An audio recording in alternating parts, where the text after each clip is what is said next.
This is KGW News at 11. A fireball shooting into the air, a glowing orange sky, and reports of explosions. People living in the Mount Tabor area and beyond were in for quite a shock Friday night due to a fire at an electrical substation. Thanks for joining us for KGW News at 11. I'm Christelle Kumwe.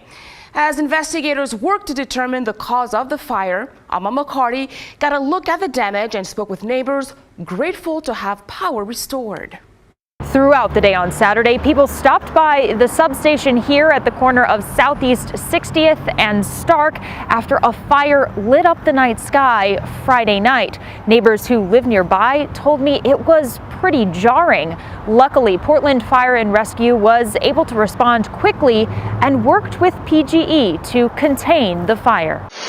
A flash of light, smoke, and flames. We just lost power in our neighborhood in the Mount Tabor area, and the substation is on fire. Whether blocks away or right up close, neighbors knew right away. It was pretty quiet, just drizzling, and then all of a sudden we heard like, and then a giant fireball. I could tell it was something serious. It wasn't just a small little fire. The fire, called into dispatchers just after 9 Friday night, knocked out power to thousands of customers, including Brian and Jamie Ruiz. Looked like, like a Michael Bay movie. It was just like expanding, and we're standing there like. My first thought is, because of all the fires recently, I think when I saw it, I was like, oh, do we need to evacuate immediately? That thought also occurred to Edwin Disisway over on 62nd Avenue. Debated going for a walk with the dogs to take a look, chose not to.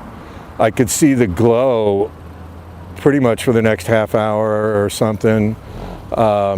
So I knew that there was a fire on the ground. On the ground, fire crews partnered with the utility workers, including a PGE representative who lived in the neighborhood, due to the dangerous nature of fighting an electrical fire.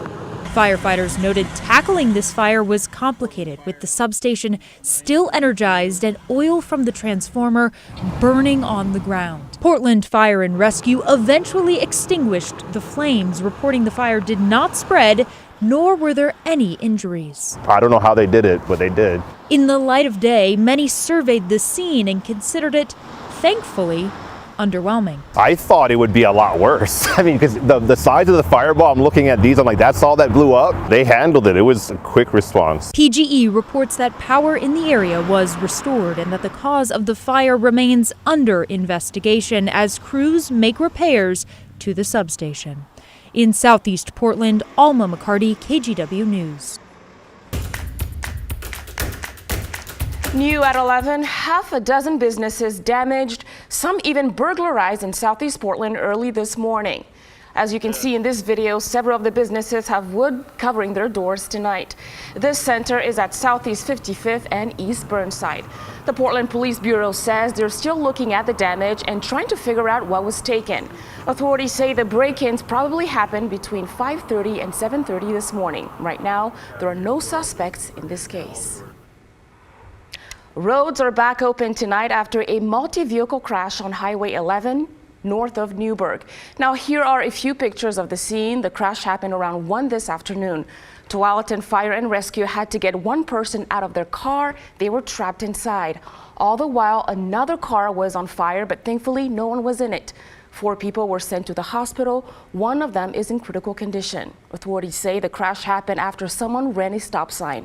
That person has since been cited for using a cell phone while driving, among other things.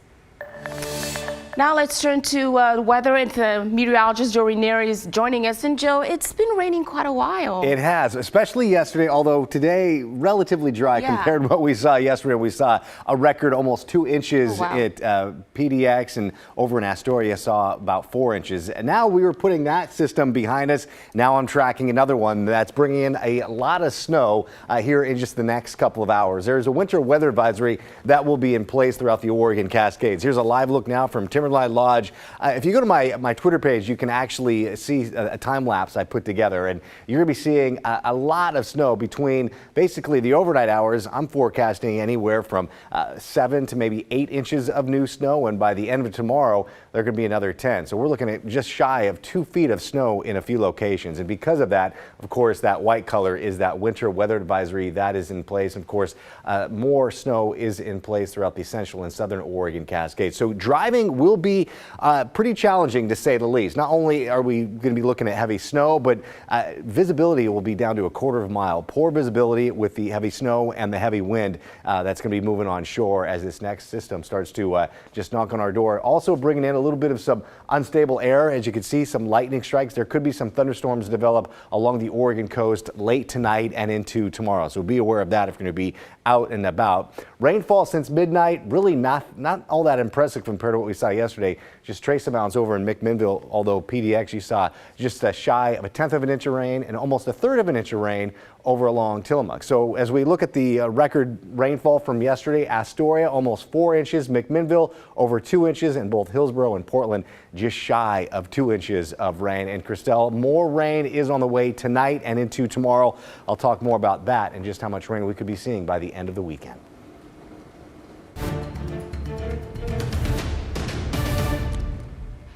Well, it's just a few more days before the midterm election takes place on Tuesday. Now, election officials are gearing up for the big day, and they have suggestions to make the voting process go as smoothly as possible. Now, Art Edwards is joining us now. And Art, tell me, what do they have to suggest? Well, they have a few things that probably will really help the process go a lot smoother for a lot of people. We talked with elections officials in Clark County and Multnomah County today here in Oregon. They expect to have a strong turnout for these elections. If you haven't started thinking about voting yet, it's time. And there are ways to get it done. If you still need a ballot in Multnomah County, you can go to the elections office and get one. They'll help you through the process. When it comes to casting the ballot, you can do it in 2 ways, either by mail or by drop box. We have drop sites all over the county. We have 30 drop sites in Multnomah County, and you're probably just about as close to an official ballot drop site as you are a post office.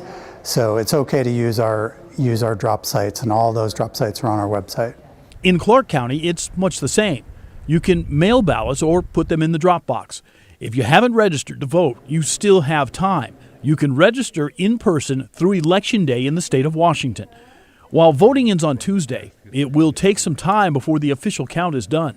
We absolutely will accurately process every ballot that's voted by properly registered voters and returned to us by 8 o'clock p.m. or postmark election day. Every one of those ballots will be included in the certification of the election on November 29th. Officials say the key is to make sure to get your vote in. Every election is important. Every election matters. Every vote counts. This is your opportunity to decide on what kind of world you want to live in. As you can see, there were ballots that were already being collected and counted. The officials we talked with today said they expect voter turnout to be at about 70%. Wow. Thanks, Art.